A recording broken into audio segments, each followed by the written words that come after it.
Voilà.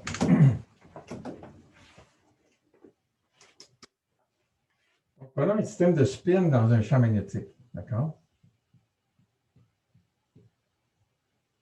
Champ magnétique H. Donc, qu'est-ce qui arrive à t égale 0? À t égale 0, les spins vont tous s'aligner avec le champ magnétique. D'accord? C'est l'état d'énergie minimum. Maintenant, on va revenir à la question qui vient juste d'être posée. À t égale l'infini, qu'est-ce qui va arriver? À t égale l'infini, les spins, je veux dire, ils deviennent tous indépendants, ils peuvent faire tout ce qu'ils veulent, d'accord? Donc ici, donc, le nombre d'états à t égale 0, c'est égal à 1. Ils sont tous alignés. Le nombre d'états à t égale l'infini, c'est égal à 2 exposant n, où n est le nombre de spins. Parce qu'il y a 2 états possibles par spin. Si j'ai 2 spins, j'ai 4 états. 3 spins, j'en ai 8, etc. OK, c'est clair pour tout le monde? Donc ça, qu'est-ce que ça veut dire? Les conséquences de ça, c'est que l'entropie à t égale 0, c'est égal à 0, parce que KB log de 1, c'est 0. Puis l'entropie à t égale l'infini, c'est égal à n KB log de 2. Fait que ça veut dire que, supposons que je connais la capacité calorifique, disons un champ magnétique constant en fonction de la température. Ça va faire quelque chose comme ça ici. Puis, grâce à ces résultats-là, je sais que l'intégrale de 0 à l'infini de C à champ magnétique constant sur T dt, cette quantité-là, est-ce que vous voyez encore, là, je suis pas mal bas, est égale à n kb log de 2. D'accord? Donc, si je prends ceci ici, puis je divise par la température, puis j'intègre, il faut que je trouve n kb log de 2. Donc, peu importe, même s'il y a des interactions dans le système, là, j'ai supposé qu'il n'y a pas d'interaction, mais même s'il y avait des interactions dans le système, quand t est égal à l'infini, les interactions ont plus d'importance. Toute l'énergie, c'est de l'énergie thermique. Donc, ça, c'est valable, peu importe la forme de la chaleur spécifique. Quand même un bon résultat. Donc, si vous faites une expérience, puis vous savez que vous avez affaire à un système de spin, donc, ça vous donne sur quelle plage de température vous avez besoin de faire des expériences pour connaître, finalement, pour être sûr que vous avez bien mesuré la chaleur spécifique là, partout où c'était pertinent. Donc, tant que vous n'êtes pas rendu à NKB log de 2, c'est qu'il vous reste des choses. C'est bon?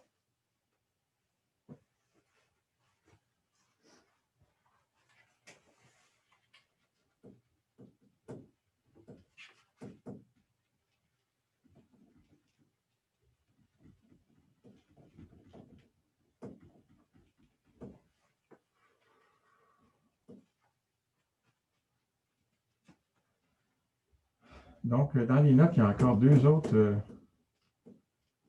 exemples là, qui sont semblables à ça.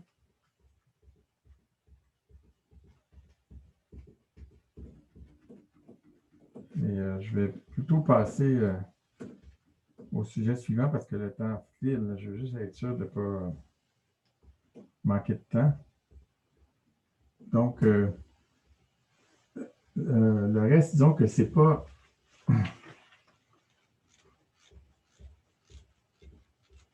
Donc, cette section 3, c'est pas très long.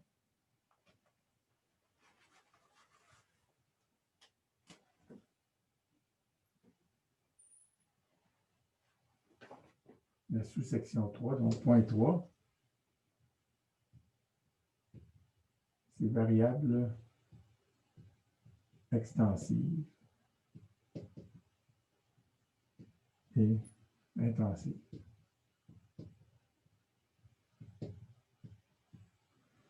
Donc, je vous rappelle, quelque chose d'extensif, c'est comme l'énergie. Hein? Si je divise le système en deux, comme ça, le système est à l'équilibre, je le divise en deux. Qu'est-ce qui va arriver ici? Je vais avoir la moitié de l'énergie, puis ici, je vais avoir la moitié de l'énergie. C'est bon? Mais le même système, si je le divise en deux, bien, la température que j'avais au départ, ça va être la même température qu'il y a ici puis là. C'est bon? Donc, ça, c'est une variable extensive. Puis ça, c'est une variable intensive. La température. Bon, évidemment, la chaleur spécifique, hein, la chaleur par unité de masse ou par mol, ça aussi, c'est intensif. Hein, la capacité, la chaleur spécifique, donc qui est la capacité calorifique par mol, ça va être la même ici, puis là, quand je divise le système en deux. Sauf que vous voyez, c'est intensif pour des raisons triviales. C'est juste parce que j'ai divisé par le nombre de particules. Alors que la température, ça ne l'est pas. Autrement dit, la chaleur spécifique, je peux toujours multiplier par le nombre de particules, le nombre de moles ou la masse, puis obtenir une quantité extensive. Mais la température, je n'ai rien à faire. Je ne peux pas rien faire. La température, c'est toujours intensif. Donc ça, moi, j'appelle ça intrinsèquement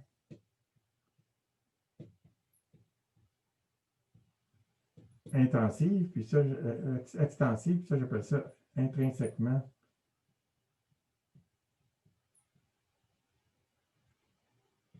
intensive. Avez-vous d'autres exemples de variables intensives? J'attends vos suggestions.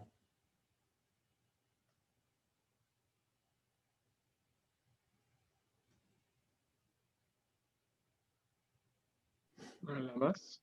Pardon? La masse? Ben, je sais pas. Ben, la masse, si je regarde la masse ici et la masse là, c'est extensif. Hein, parce que si je divise le système en deux, il y a la moitié de la masse. La pression, ça marche-tu? Oui, oui, oui, la pression. La pression, si je divise mon système en deux, la pression dans le système total et la pression dans le sous-système, c'est pareil. Parce que le système est à l'équilibre. Donc, vous pouvez voir un autre cas, c'est quoi?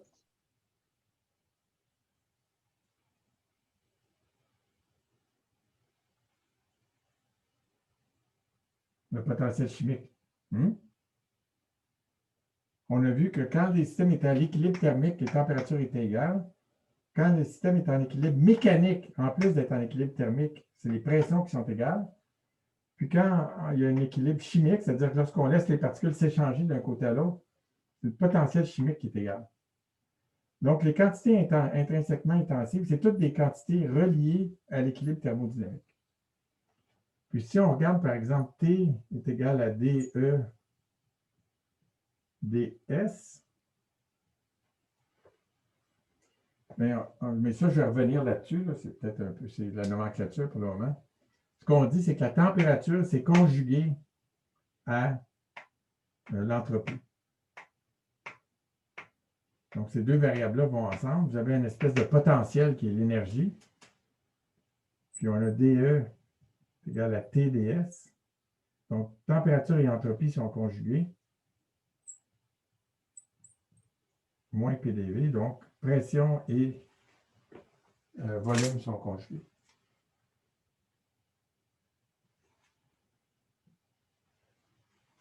C'est bon? Donc, c'est juste une question de nomenclature là, pour le moment. Mais c'est quand même important de voir qu'une variable intensive, là, c'est toujours relié intrinsèquement intensif, c'est toujours relié à l'équilibre thermodynamique. Puis il y a toujours une variable extensive qui lui est associée. Par exemple, ici, c'est l'entropie, ici, c'est le volume.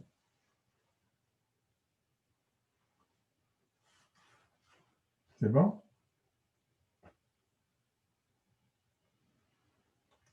OK.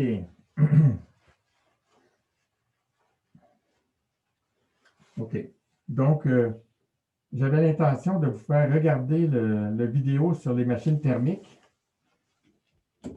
tout de suite, mais si je fais ça, en fait, on ne pourra pas finir le cours à temps. Ce qui fait que je vais plutôt vous parler de ce dont je vous aurais parlé à la fin du vidéo. Puis je vais vous laisser le regarder. Vous pourrez finir de le regarder pendant que vous attendez Chloé ou bien cette fin de semaine. De toute façon, c'est une vidéo qui est juste le fun. Là. Il y a pas, en fait, je vais vous donner la leçon de ce vidéo-là. La leçon, c'est juste que ça s'appelle, sur les machines thermiques. Donc, ici, on avait 2. Ça, c'était 3 ici, oui. Puis 4, c'est des machines thermiques.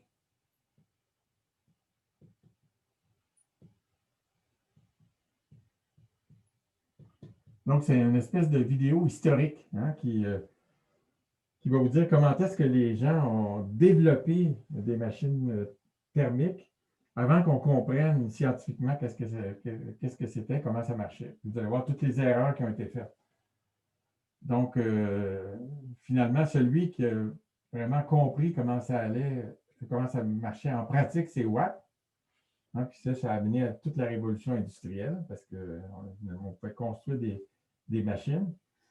Et puis, c'est Carnot, après, qui l'a compris scientifiquement donc, en 1824. Donc, je vais revenir sur l'histoire de Carnot plus tard. Mais je vais vous faire remarquer que ce qu'on va voir plus tard, c'est que pour qu'une machine fonctionne, pour que la deuxième loi de la thermodynamique soit satisfaite, ça prend toujours 2 réservoirs.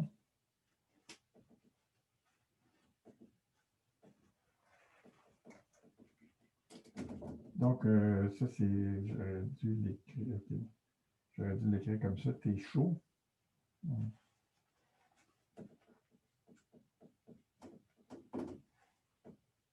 C'est un réservoir chaud. Puis, un réservoir froid.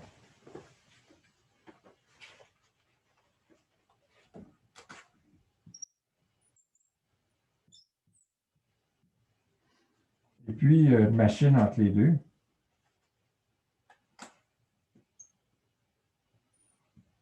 Vous allez voir l'exemple, un des exemples que je vous donne, c'est la locomotive à vapeur. Si vous avez déjà vu le film Retour vers le futur, vous allez être équipé pour pouvoir réparer les locomotives à vapeur.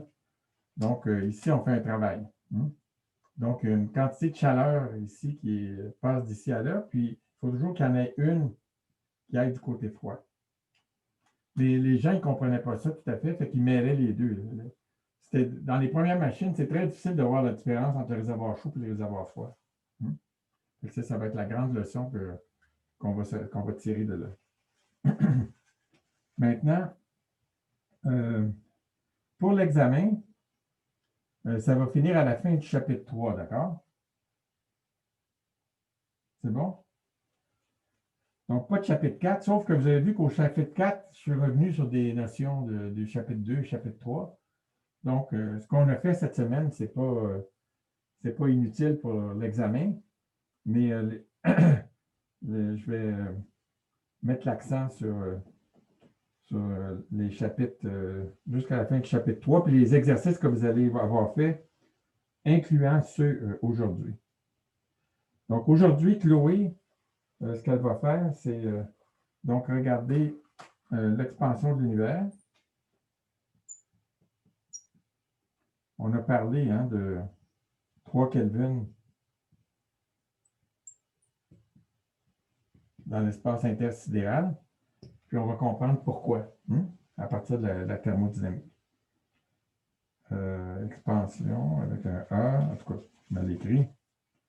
Puis, l'autre exercice,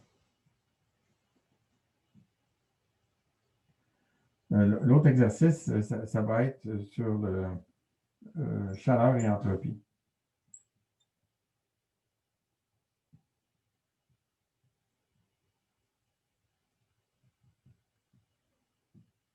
Dans le devoir, vous allez faire, il y a le 3 devoirs à remettre le 28 octobre, donc au retour de la semaine de relâche, le mercredi au retour de la semaine de relâche. Il va y avoir un problème qui va être relié au fait que l'entropie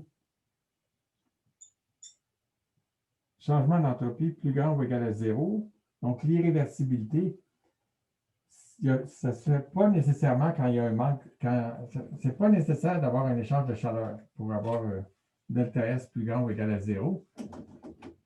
Si c'est fait de façon quasi-statique, oui, mais si ce n'est pas fait de façon quasi-statique, pas besoin d'échange de chaleur.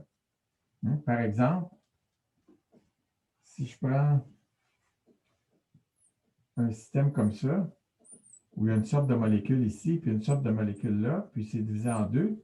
Puis tout ce que je fais, c'est faire un trou dans la paroi. Mais là, les molécules ils vont se mélanger, d'accord? Puis là, les molécules ils peuvent être à gauche ou à droite. C'est à l'œuvre de mon système de spin ici. Donc, l'entropie ici, le changement d'entropie, il va être égal à n 2n. Si j'ai n particules ici, n particules là, il va être égal à 2n kb log de 2. C'est le même raisonnement que celui-là qui vient ici. Fait que vous allez réfléchir à ça. Puis, il y a un des problèmes qui est relié à des expériences qui mesurent la dérivée de l'aimantation par rapport à la champ magnétique pour ce système-là ici. Puis, vous allez voir que si on fait l'inverse de ça en fonction de la température, c'est une ligne droite. Donc, vous allez calculer ça. Il y a des résultats expérimentaux. Vous allez pouvoir comparer avec les résultats expérimentaux. Ça, c'est un exercice qui est un peu long à faire, mais qui est très, très instructif. Puis, finalement, il va y avoir un problème où vous allez calculer le champ, donc passer d'un état à un autre état en suivant des chemins différents, puis montrer qu'on obtient la même chose parce que ça vient de l'entropie. D'accord? Donc, est-ce qu'il y a des questions là-dessus?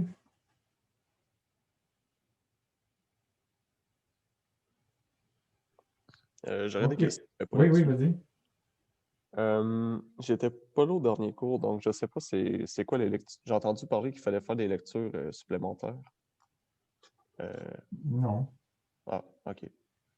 C'est bon. Non, toujours les notes de cours. Il y a plein d'affaires que je saute dans les notes de cours. Il y a des étoiles normalement à côté. Pour réviser l'examen, regardez les titres de chaque section. Ça dit qu'est-ce qu'on fait dans cette section-là. D'accord? Donc, si vous êtes à l'aise, que vous dites, ah oui, je me souviens, qu'est-ce que ça veut dire, etc., bien, pas nécessaire de lire trop en détail, mais sinon, il faut que vous relisez la section. Ensuite, une autre façon de réviser, c'est qu'à la fin de chaque chapitre, j'ai résultats importants. D'accord? Donc, en une page ou deux, vous avez toutes les équations importantes. Ensuite, vous avez les copies des examens de l'année précédente, des 2 années précédentes. C'est les examens 1 et 3 qui sont au début complètement de Moodle. On peut cliquer. Je vous ai dit, lecture suggérée, c'est de corriger les examens précédents. Vous pouvez lire ça. Une autre façon de se préparer. Puis un peu plus bas, en fait, j'ai corrigé tous les examens depuis des dizaines d'années. Vous n'aurez pas le temps de faire tous les problèmes, mais vous allez voir qu'il y en a qui se répètent de toute façon. Puis, vous allez voir aussi qu'au début de chaque examen, j'ai des formules. Je donne des formules. OK? Donc, les formules qui sont là, c'est exactement les mêmes que vous allez avoir pour l'examen. Donc, essayez de regarder ce qu'il y avait dans les examens passés, puis sachez au moins où trouver, quand vous avez besoin d'une formule, bien, vous savez qu'elle est là au début, puis vous pouvez aller chercher où est-ce qu'elle est. Il n'y a vraiment pas beaucoup de par cœur dans cet examen-là. Il faut comprendre qu'est-ce qui se passe. Ça va? Puis vous pouvez m'envoyer des questions. Puis soit Chloé, soit moi, soit les deux. Vendredi prochain, on fera une session de résumé ou de rappel des résultats principaux. Ça va? Fait que s'il y a des questions, je n'arrive pas, vous me les demandez. Puis là, donc, disons que d'ici, si vous n'avez pas le temps maintenant, ce n'est pas grave, là. Mais d'ici notre retour après la semaine de relâche, Écoutez, ce vidéo-là, il est, bon, comme je vous dis, c'est des trucs historiques, donc je ne vous poserai pas des questions là-dessus, sauf que je trouve ça très intéressant de voir justement tous les balbutiements qu'il y a eu pour les machines thermiques, là. Et puis, vous allez voir toutes sortes de démonstrations intéressantes avec des chevaux, puis tout ce que vous voulez. C'est des reconstitutions historiques de ça. Donc, au début, les gens jouaient avec ça sans trop comprendre, puis ensuite, ils se sont rendus compte que, oups, ça pourrait être utile, puis ils ont fait des machines, etc. C'est bon? Est-ce que votre vidéo explique le dessin que vous avez fait tantôt? Ah, celui-là ici? Ouais, avec les deux contenants Non, non, non, la chaud-froid. vidéo ne l'explique pas, mais il vous fait remarquer, on regarde des machines spécifiques, là, puis il se trouve à l'expliquer dans le sens, par exemple, la locomotive à vapeur, là, vous allez voir exactement qu'est-ce que c'est le réservoir chaud. C'est finalement du monde qui pelletait du charbon, puis ça faisait un feu qui faisait bouillir de l'eau, d'accord? Donc, ça, le réservoir chaud, c'est l'eau qui bout. Vous allez voir dans la locomotive, c'est quoi le réservoir froid? Bien, c'est l'atmosphère. La vapeur, elle part dans l'atmosphère.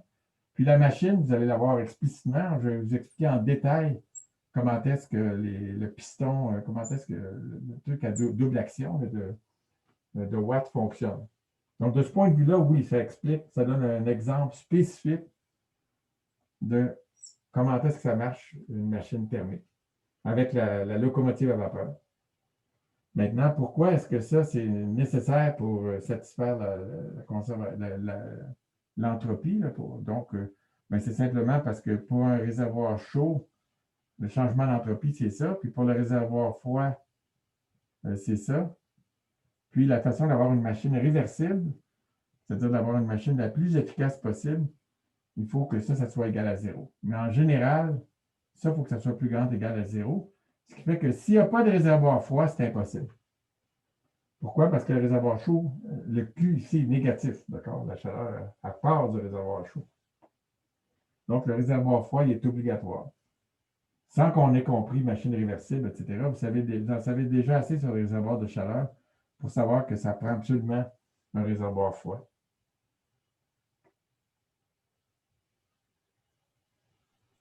C'est bon, merci. C'est bon? Si vous avez le temps de le regarder avant l'examen, comme je vous dis, je pense que c'est plutôt drôle, là. OK? Gênez-vous pas, s'il y a des questions, vous l'envoyez par courrier électronique. Je peux vous contacter par Zoom ou pas, on peut par courrier électronique. C'est bon? Fait qu'on se revoit, je vous rappelle, samedi prochain pour l'examen. Ça se peut que je ne sois pas là, mais donc Chloé va être là, puis je vais être là de toute façon virtuellement si je ne suis pas là pour de vrai. Puis donc, s'il y a des questions dans l'examen, des trucs qui sont mal formulés, vous pouvez toujours les poser ces questions-là. C'est bon, l'examen dure 2 heures. Vous allez être divisé dans 2 classes. Vous avez probablement reçu l'information. C'est par ordre alphabétique. Elle a juste mis un trait pour qu'il y ait autant de personnes dans une classe que dans l'autre. Les 2 classes sont voisines.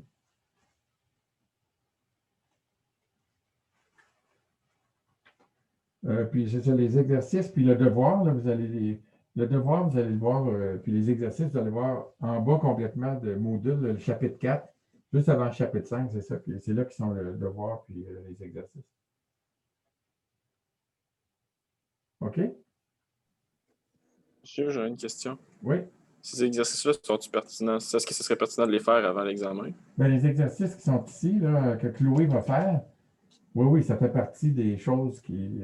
Ah, moi, je parle de ceux dans le devoir. Là, en bas, dans le devoir, non, c'est pas nécessaire. OK. Disons Déjà. que celui-là, il est très, très long, d'accord? Donc, celui-là, moi, je ne le ferai pas avant l'examen. Mais ces deux-là, ici, ils sont relativement courts, puis ils aident à comprendre certains concepts qui sont dans le chapitre 3. Donc, mais de toute façon, si vous regardez les examens des années passées, vous allez voir un peu ce qui se passe. Mais les examens des années passées, il y a longtemps, si vous voulez, on se rendait jusqu'à la fin du chapitre 4 avant les intras parce que tout ça était décalé plus tard dans la session. Fait que si vous voyez des problèmes sur des machines thermiques, ne paniquez pas, il n'y en aura pas de problème sur les machines thermiques. C'est bon? Ça va être à l'examen final. Est-ce qu'il y a d'autres questions?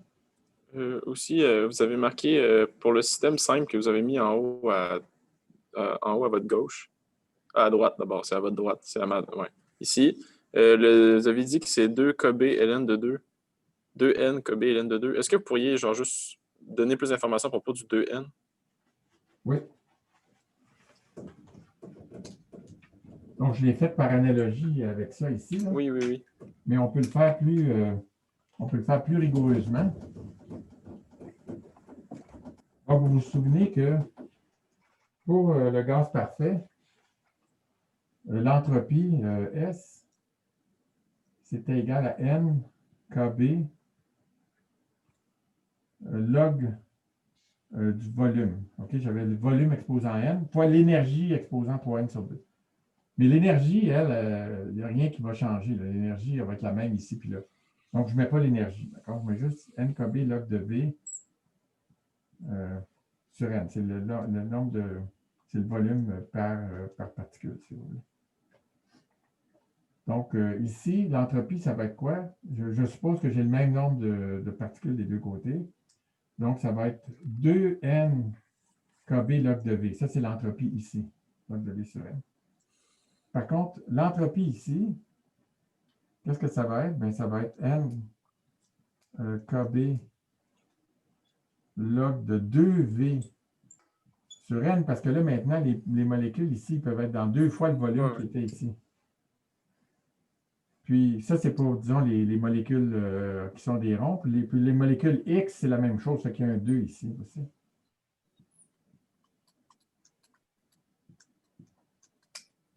Fait que si vous faites la différence entre ça et ça, vous voyez qu'il reste 2N KB log de 2. Hein, parce que le log d'un produit, c'est la somme des logs. OK, merci d'avoir posé la question. C'est clair pour tout le monde?